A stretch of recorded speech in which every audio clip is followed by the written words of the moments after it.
All right, guys, how you doing? Coming in to the live here. It's been a while since we've been on the YouTube channel. Dispatcher 101 just got finished with the freight broker side. Good evening, everyone. Hopefully, it's not too late for you guys. I know I'm on the East Coast, so we have Central Time, which is an hour behind me, which is 9:20. It's 10:24 here on the East Coast. Central, it will be 9:24. Mountain will be 8:24, and Pacific will be 7:24. So, just coming in and do some Q&A. Hey, Ladonna. Ladonna's following me everywhere. Thank you very much, sister. Um, so, coming in with some general Q&A. Tomorrow we have the freight broker training, and then Wednesday we have the uh, dispatcher training.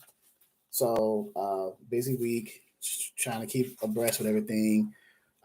We got, what else do we have? We have uh, what is that? Dealing with the FMCSA and the DLT Blitz Week. That's what I'm trying to think of. Blitz Week, which can lead to rates going up because the trucks are shutting down and getting out the way for that Blitz Week. So Q&A, and then we're working on the glossary. My wife and I are working on the glossary of terms. So just like on the freight broker side, we went over some terms just so you guys can be familiar with as new dispatching companies um, when you are dispatching for your carriers, your motor carriers, um, and you're dealing with the freight brokers, you will come across terms that you may or may not be familiar with, but you should to help streamline your dispatching process. Click the thumbs up if you're in here. We have 10 people in. Click the thumbs up. Um, so we're going to do general Q&A, and we're going to go over some terms. Like, for example, and this is in alphabetical order. We're going through a little bit of them. I went through it on the freight broker side. I could go through now a little bit on the dispatcher side. So accessorials or accessorial fees or accessorial pays. What is that? What are accessorials, right? So when you are dealing with your carrier, right, and you're onboarding them with a broker, getting them set up, you want to make sure if there's anything that's could potentially lead to an accessorial or an extra pay that's in addition to the line haul of what your carrier should be paid for you booking that load for them, right? Things like an accessorial policy could be something like detention, layover pay, TONU, TONU, which is truck order not used, um, lumper. These are accessorial. So you want to have that conversation with the freight broker saying, hey, what is your accessorial policy on detention? In other words, if my carrier is sitting longer than necessary at a shipping facility or sitting longer than necessary at a receiving facility, past 2 hours free or 3 hours free in either case, um, what should they be paid, or what is your policy on that per hour, right? So that's one term. We have authority. I'm just going through the list of terms, and if you have questions, type your questions in. I'll answer the questions as well. Um, what's backhaul, right? What is BOL? What is bill of lading? You're going to deal with that as a carrier, dispatching for your carriers. Your carriers will pick up the bill of lading at the uh, shipping facility, the bill of lading or the bill of freight or the bill of cargo. This is the documentation or the manifest, if you will, that the carrier first receives after their trailer is loaded at a shipping facility in order to itemize what they have on their trailer to transport. They are taking possession of this. That's why they have the bill of lading, the article of or the documentation of freight, the manifest of freight. What's the pallet count? What's the commodity? Things of that nature. And they take possession of that. The carrier does, right? So having an understanding of this, at least a minimal understanding of this as a dispatcher goes a long way. It'll help you, right? It'll make you more marketable, number one. But since you're in the industry and you are dealing with the carriers, it would make sense to have just an inkling of an understanding of that process, right? So there's different types of bill of ladings, blind shipments, clean bill of lading, combined. consolidated, so intermodal, military, so on and so forth. What else we have? We have blocking and bracing. We have bond, booking a load. What does booking a load means? What is that? What is that process, right? So booking a load, I'm reading some of the definitions so you guys can hear it, right? But as dispatchers, this is what you will be doing, right? Booking a load involves getting a carrier and broker. The carrier is the one that you have a contract with as a dispatcher. That is the person that you have a dispatcher agreement with. That is the person who's paying you for your dispatching services, right? So that's the person that you are directly contractually obligated to, right? Asadon,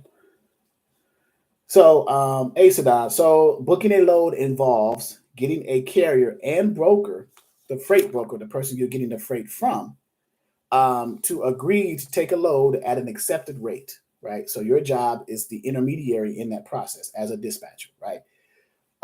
After a carrier has been set up or onboarded with that freight broker. So as a dispatcher, if you have a carrier who is not already an approved carrier for a specific brokerage, or the broker that you've called about on a specific load that you saw on a load board, and you called the broker that was associated with that particular load, and it's discovered that your carrier is not already approved with that broker that posted that load, then you have to assist that carrier with what's called onboarding or getting set up with that broker and approved. And there's a process in that: the broker carrier agreement, the supporting documents, the broker has to vet that carrier, so on and so forth, right? Set up under brokerage and was approved through compliance, right? And signed a load tender or a rate con. So it won't be a load tender when you're setting up your carrier as a dispatcher.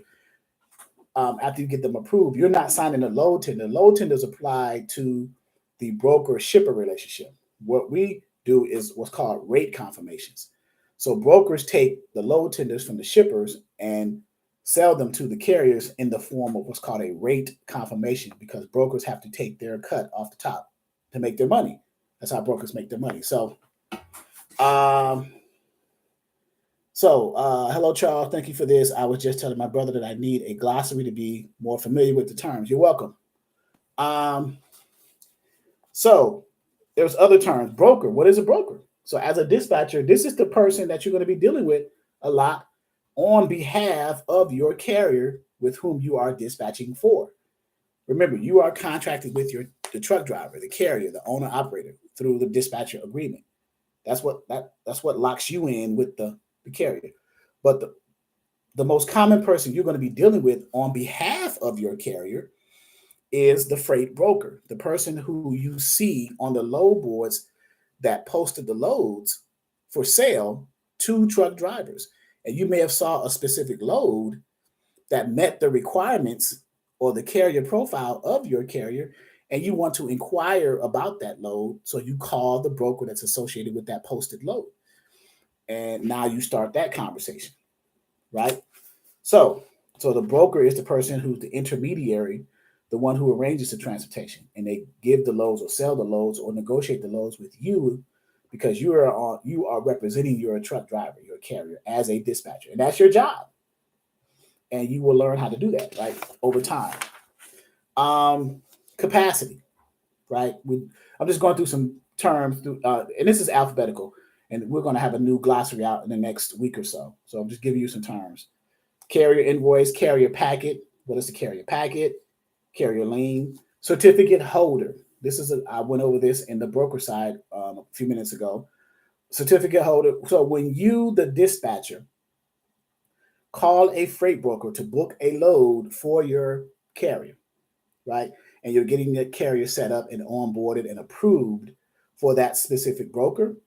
Some brokers will ask to be listed as a certificate holder on your carrier's certificate of insurance. Okay? Easy process. All you have to do, if your carrier has given you permission to represent them through a limited power of attorney, you would call the insurance agent on the carrier's certificate of insurance policy and say, hey, I'm calling on behalf of the motor carrier. Here's the policy number so that you can verify it's one of your clients, and they will do that. And then you'll say, hey, I need a new certificate of insurance listing this particular brokerage as a certificate holder. And they will ask for the name of the brokerage, the street address, city, state, and zip. Before they even do that, they may put you on hold and call the number that's associated with the policy just to verify.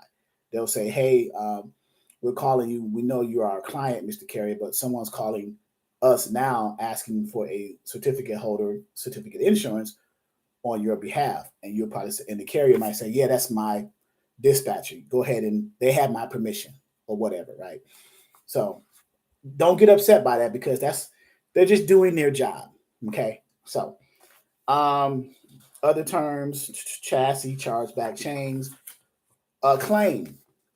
Claims are big in the industry. As how does it relate to a dispatch? It doesn't have a vested interest more so with the dispatcher than it does with the freight broker. So clean bill of lading, CODs, cold calling, com data. I'm just going through some common carrier, concealed damage, confirmation, just different terms.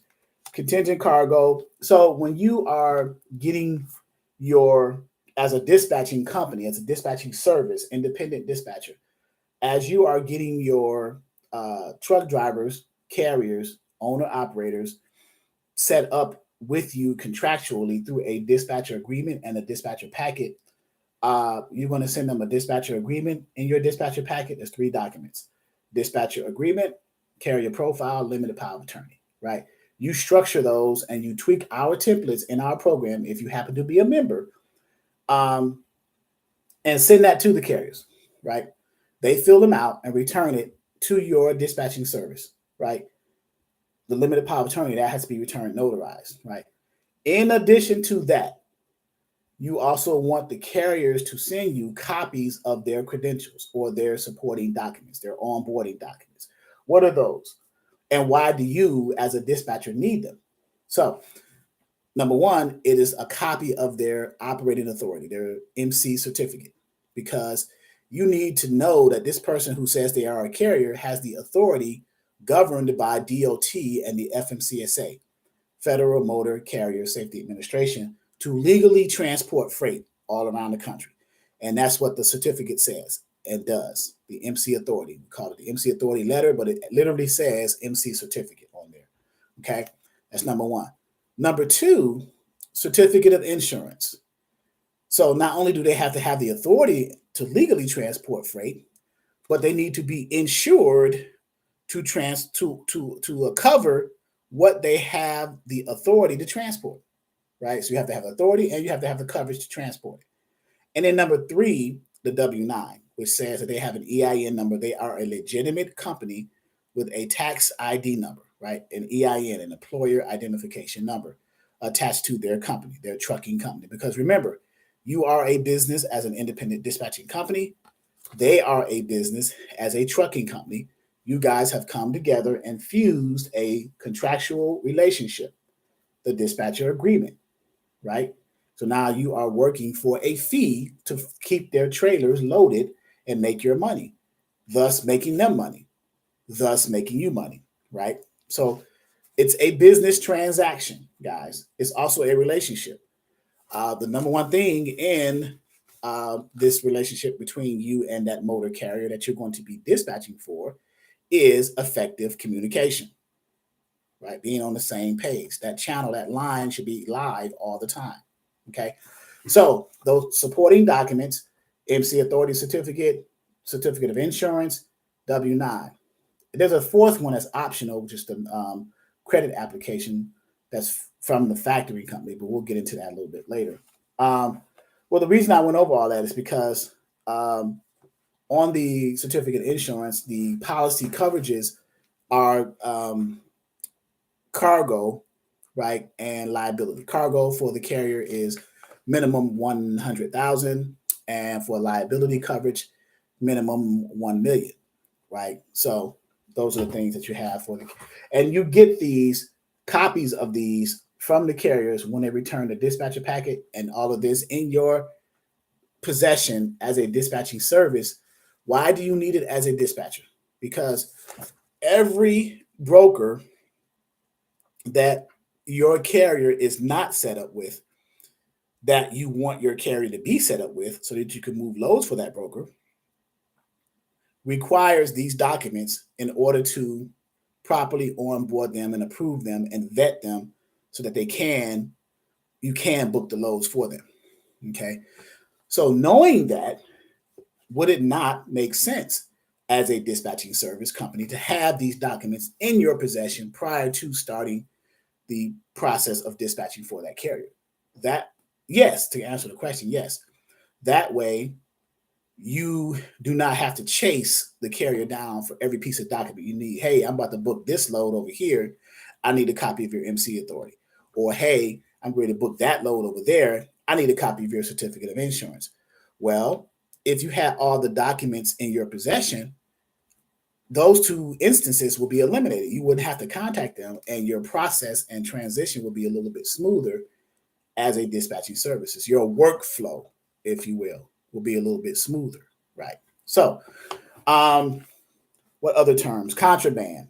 You're probably not going to see that term a lot, but it's cargo that is prohibited. So something that you can't load, right? CPM, you're running to that, cents per mile. It's the dollar value divided by the number of miles on freight. Let me pause here and ask, are there any questions? Not just on the glossary of terms that I'm going through, kind of rushing through, I guess. I apologize if I'm moving too fast, but are there any general dispatching questions that you may have?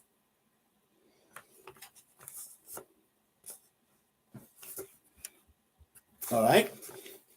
Moving right along. I'm perusing through some of the terms and I'm skipping through because some of them are related to brokering that I went over earlier with the brokering YouTube channel.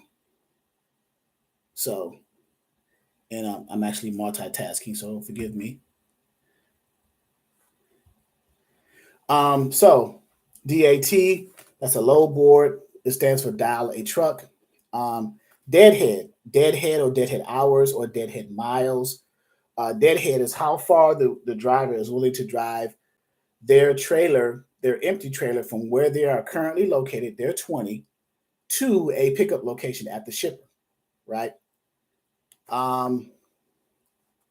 So that is what that means, deadhead. The going standard these days is 100 miles deadhead. A driver is willing to drive up to 100 miles empty from their current position or their 20. That's what they call it in the truckingese term, the lingo, if you will, right? Dispatch, the word dispatch, that's what you guys are. You are dispatchers, freight dispatchers. The word literally means to send off, to send off. That's what it means to dispatch, to send off. Like a 911 dispatcher. I used this example in the Freight Broker YouTube live about 30 minutes ago. When you dispatch a police car as a 911 dispatcher, you're dispatching them to a location, maybe of a crime scene or of an emergency, or dispatch an ambulance, right? In transportation, dispatchers, they dispatch, whether for a trucking company, they'll dispatch their drivers, internally drivers, their company drivers, on routes of shipments that they have from their customers that they have contracts with. In your case, as independent freight dispatchers, you are dispatching your drivers that you have contracts with that you are dispatching for independently. So you're putting them under loads that you have procured from the freight brokers and you have negotiated with. So you're dispatching them. So you're sending them off to shippers to pick up loads to deliver to the receivers. And another word for shipper is consignor, right? And another word for the receiver is consignee. Let me type that like I did in the freight broker side. So shipper, consignor, and receiver is consignee. So let's go into detail about that a little bit. The shipper is where loads are being picked up and shipped out. That's where the trucks go to pick up freight to be delivered to the receiver who receives. So shippers ship out, receivers receive in. So shippers are the pickups, receivers are the deliveries. Shippers are the consignor, receivers are the consignee. And the reason I'm saying it like that, because I want to keep it on the basic level, right? Because you guys, this is a dispatcher training, one-on-one training for beginners, right? So certain terms, and the reason why I'm using these terms interchangeably, because you're going to see them on BOLs or on rate confirmations used interchangeably. You may see a shipper call, you may see the consignor and the receiver on a rate confirmation. It may say consignor, receiver, or it may say shipper, consignee, and you'll be like, well, who is a consignee? What does that mean? So now that you see those terms, you'll be able to identify now and understand who they are. The consignor is the shipper or the pickup location. The consignee is the receiver or the delivery location. And some shipments or consignments, goods that are being used for pickup, can have multiple stops on them, multiple consignors and multiple consignees on the actual consignment, right? One consignment on one shipment can have multiple pickups and multiple deliveries. Okay. Other terms, detention, you'll run into that. That's a form, that's an accessorial. Just perusing. Distribution centers, DOT, Department of Transportation, driver assist, driver load and unload. So these are different things. Driver no touch, you're going to run into that. So when you are getting your carriers under a dispatcher agreement, right, there's a carrier profile in that process, right? Dispatcher agreement, carrier profile, limited power of attorney. In the carrier profile, the driver will tell you whether or not they entertain touch or no touch type of freight, whether they want to touch the freight or no touch. Most drivers will say no touch because they just want to sit in their trucks while their trailers are being loaded at the shipper and or unloaded at the receiver. They want to do less work and still get paid the same amount. So, which is smart as a driver, especially if you're an older driver. So that's fine. Equipment types, we go over that in our trainings. Okay. We talk about the three major semis. First off, as new dispatching companies, we'll say we'll advise you guys to target as new dispatching companies the three major equipment types, because those are the ones that make your job easier as a dispatcher to get loads for. They're out here on the interstates the most. You can find loads for them on the load boards, the software the easiest, and they pay the better rates, which are, what are the three equipment types? The dry vans, the 53-foot dry vans, 53-foot reefers or refrigerated trailers, and then the 48 or 53-foot flatbeds. Those are the three major ones. And then you have other equipment types with what we call or what we refer to as specialty: box trucks, power onlys, hot shots, sprinter vans, and cargo vans. Those are more of a challenge to find loads for. They're easier to get the drivers wanting you to be their dispatcher, specialties, but they're harder to find the loads for.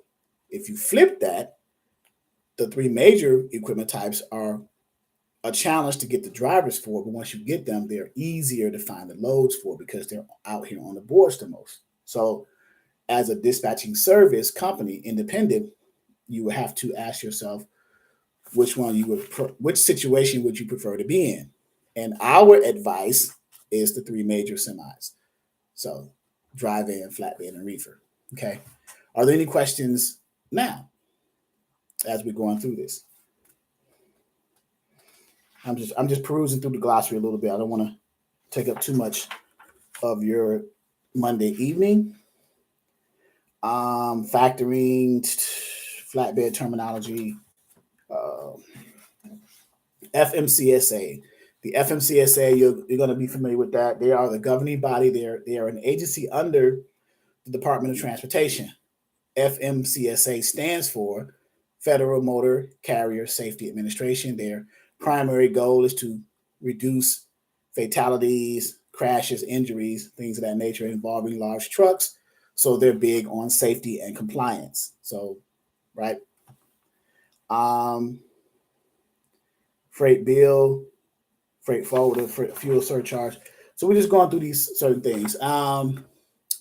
Hey, how are you doing? Just hopped on the line. What did I miss? You missed a whole great deal. You missed 24 minutes, Rogelio Martinez. I'm just kidding.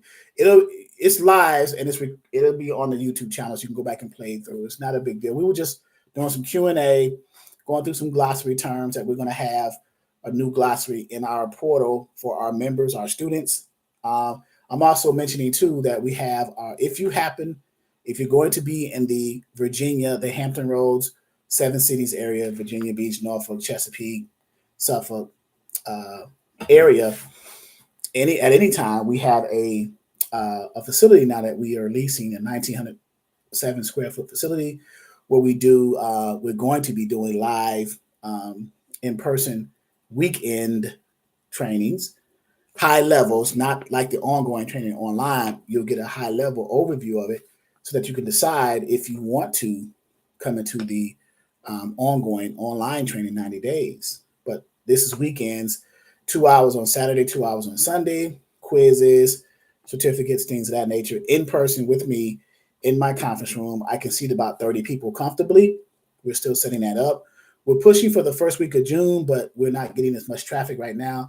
So we may push it back to maybe the first week in July, which is no problem. It's going to happen. It's just we're just pushing the traffic and marketing correctly and driving traffic. So we have to get that process down. So, but at any rate, it'll be in-person training. So in addition to our online 90-day course, we're not going to have, if you happen to be in Virginia, whether you live here or you're going to visit family here anytime, we'll have weekend trainings and in dispatcher as well as freight broker as well, Saturdays and Sundays on the weekends. And we may do activities afterwards, go to the casino, maybe do some bowling, go out to dinner, however, right? So come join us, come visit the Exodus Logistics Learning Center. So, all right. Oh, let me type that address in there, by the way, my information, first of all, and phone number, address,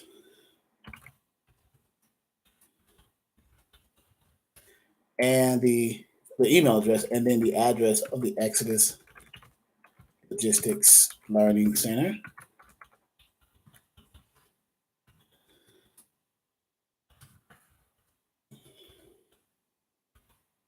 And it's getting close to summertime, so the weather is pretty good over here in the Virginia Beach area. So, all right, let me finish up a few other terms, and then we'll get off of here. Hours of service. As a dispatcher, you would want to know, you don't have to master the understanding of hours of service because you're not the driver. But as a dispatcher, you want to know when you're booking your next load or your next load, so on and so forth, for your carrier. Hey, Mr. Driver, Miss Driver, do you have enough hours for this next load? And they'll tell you, hey, no, let me do my reset, book it for the next day. Right? So, all right. So, insurance certificate, that's dealing with the carriers. Interstate, intrastate freight. Interstate, cross state lines, intrastate, within the borders of the state. Right? So if you have a DOT, that implies intrastate, within the borders. If you have an MCN DOT, that means you can cross between state lines, interstate. Okay. I think we're going to slow down there. Bill of lading, I think I went over that. Lading, it means cargo, freight, bill of freight. It's like the manifest of what's being loaded onto that's why when your driver gets to a shipping facility, they are given a bill of lading, cargo, because they are taking possession of the freight. So a bill of cargo, it's in their possession. Once they sign it, it's in their possession. The shipper releases it to them after they've loaded it and verified everything. The driver signs and timestamps it as verification of receiving it and taking responsibility for it while it's in transit on their trailer till they get to the receiver for it to be offloaded to release ownership of it to the receiving facility, who is the customer who owns the freight after that. So a bill of lading like cargo, freight. Okay. So I think that will be it for now. Let's see, load boards, loads. A load is any type of goods or products that has been contracted to move between carrier and broker or shipper, right? So different general terms that we go over, LTL, lumper. Right. So any questions Any questions before we get off? I want to make sure we got some general information. I wanted to show my face again, show it more often as well. So right now, until June 1st, we are having our 50% for our online ongoing 90-day course with extended monthly after 90 days. 50% off of the current price. It's on the website. I can put the link, which one I'm doing now, in the description. And type a 1 in the chat, or in the chat here, if you are not enrolled in our online training. You subscribe to the YouTube channel, but you're not an enrolled member of our ongoing training. Type a 1 in the chat. And our next live Zoom training for our ongoing students will be this Wednesday at 6 p.m. Eastern, Wednesday the 24th. Looking at my calendar. So, okay. All right, guys, 30 minutes should be good enough to keep everything entertained. So, okay. Thank you for coming in. Thank you for listening. Hopefully the information was helpful for you as dispatching companies. Hopefully if you are on the fence, the industry is not going anywhere. We have ebbs and flows in it, down seasons, up seasons, but it's consistency, right? So you have to keep pushing, just like with anything. Anything worth having is worth fighting for, right? You have situations where things are down, but they will come back around. So thank you. This will be on the channel later on. Once we get off of here, it'll be live or recorded, I should say, on the actual channel publicly. That's the word I was looking for, publicly. So, okay. All right, guys. Thank you. Enjoy your Monday evening. For those of you who are students here, I will see you in our Wednesday night training. I will allow guests to come in as well, so you can kind of get an overview of what we do. You will see our portal, our back office information. Okay. And if you're interested in joining, just let us know and we'll go from there. Okay. Thank you very much. Have a great evening.